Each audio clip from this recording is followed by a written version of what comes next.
Good morning! I'm Roche Ruiz. I'm the founder of Dental Marketing Philippines, and today I will be launching Dental Marketing Series. So this is a series of YouTube video wherein I will be able to share with you what we've done right, what we've done wrong in our dental practice, and of course, with great reference from this particular book. So I'd like to discuss with you some of the topics that is also very important in running your dental clinic business. And here are some of the topics. But first, I'm inviting you to, of course, like and subscribe my YouTube channel, Roche Ruiz. Ayan po yung YouTube channel natin. And of course, you'll be able to learn a lot of topics that can be directly applied in your dental clinic business. So, in this particular series, I'd like to start off with practice management. And we're also going to be discussing front desk training. When we talk about front desk training, this is where we train our associate, our secretaries to do what is right for the dental business, including the mission, vision, and the corporate values that you wanted to implement. Of course, this is also in reflection with what you want your patients to be perceived with regards to that particular clinic. Also, I will be sharing with you the forecasting method. So this is what we call the targeting. Of course, a lot of dentists are really getting a hard time. How much would I target for this particular month? So this is a great story also, and this is a great avenue for discussion. And also, we have another concern, which definitely would make you interested, dental associate packages. So in this particular book, I've also discussed several packages that you can offer for your dentist or for your associate. But today, allow me to just discuss with you the first presentation. So this is what we call the practice management. Let me see. Okay.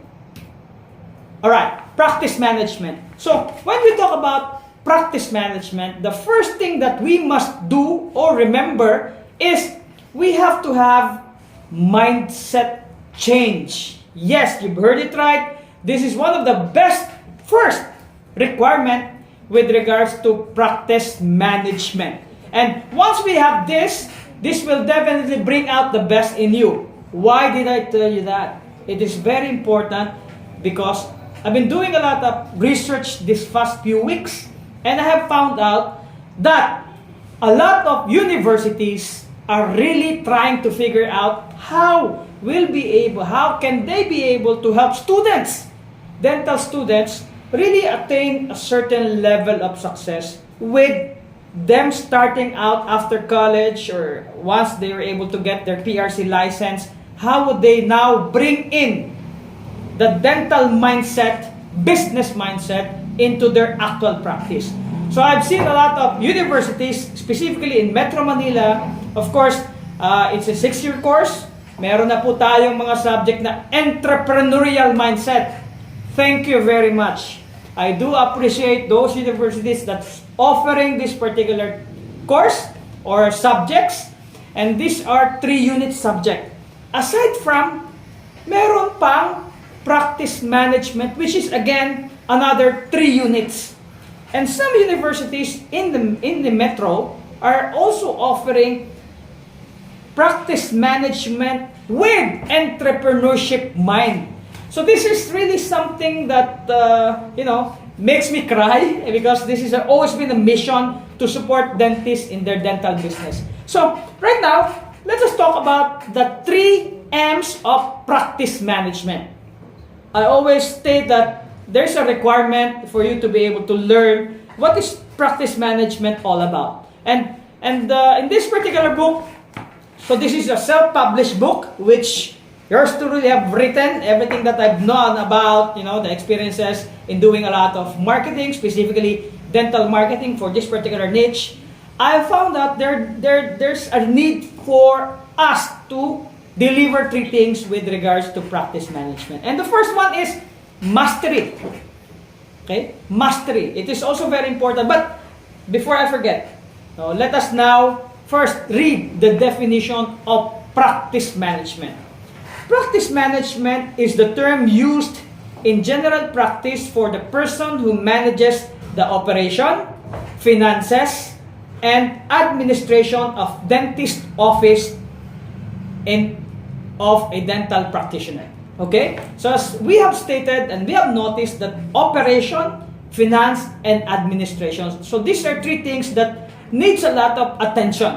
But we're gonna get back to that. So we really need to get to know practice management as a whole. Hindi lang po ito interview of the actual dental practice, because literally when we talk about operation, no, it can go like a whole day of discussion and several series of short courses. When we talk about finance, of course, that's another story. You have to have a basic know-how, knowledge with regards to cash in, cash flow, how much, inventory management, time management, etc., etc. And of course, administration. In administration, pumapasok ang HR, human resource, and so many other things. But first, in this particular video, I just want to share with you three things, no? 3 M's of practice management. So let's start with mastery. So in mastery, I would like to stress out that you have to have mastery on your clinical. Okay? So this is the first M of practice management. So how do you get that? How do you have how are you going to attain the mastery on your clinical? All right? First, after school learnings, you do have a lot of things to consider. You have to attend a lot of after school learnings. Number 2, if you have an opportunity to do preceptorship, why not? Go ahead. Number 3, short or long courses. You must also try to look into this opportunity. Seminars, lectures, local and international. And we have residency training. If you want to pursue your residency, whether you wanted to be a pediatrics, perio, surgeon, and many, many more. And of course, many more clinical innovation. No? When we talk about innovation, so this has always been a very good topic. You don't just innovate as a dentist, but there is what we call the internal innovation. So sometimes you also must be able to consider that there's a need for you to innovate your dental structure. Means that sometimes you need to rearrange the furniture inside. You have to renovate your clinic every 6 years, 5 to 6 years. And that is what we call the internal physical structural innovation. And that really matters. But when we talk about mastery, you have to have all of those things mentioned.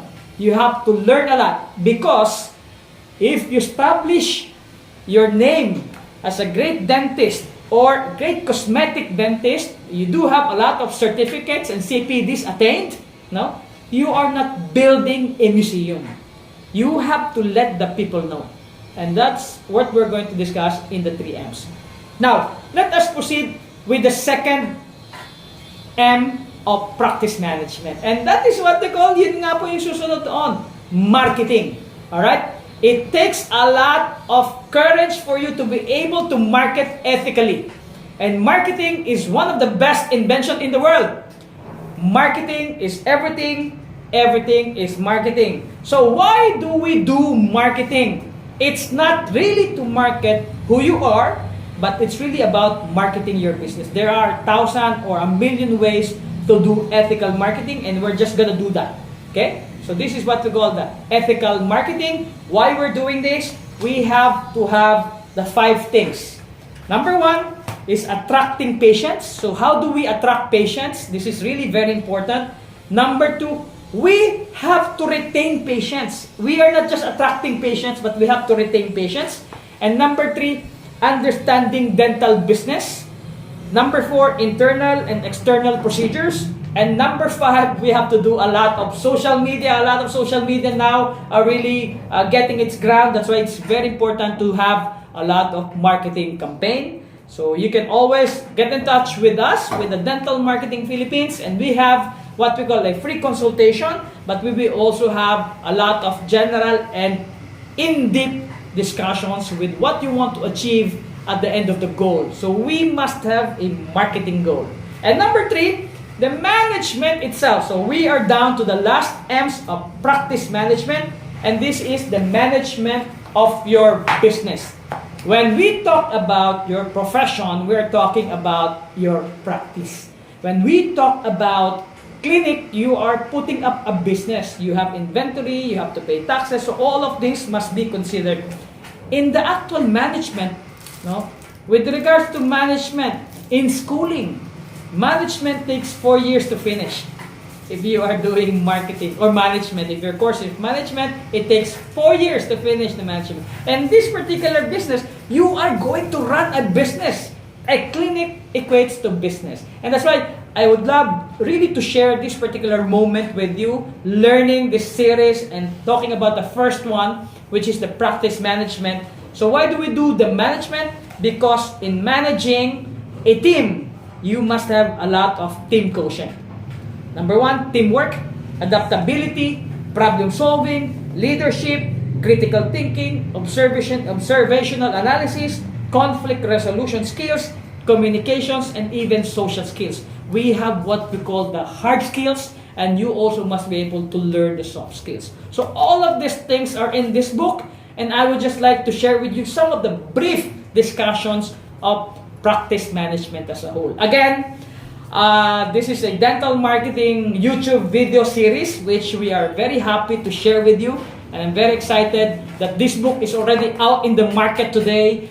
And yeah, so that's it. We're done with 3 M's of practice management, the mastery of your clinical, the marketing of your dental business, and the actual management itself. So with that, thank you very much. And don't forget, of course, to subscribe to this YouTube channel, as we're going to have a lot of series with regards to the dental practice and the dental business. Thank you, and maraming salamat. Bye-bye!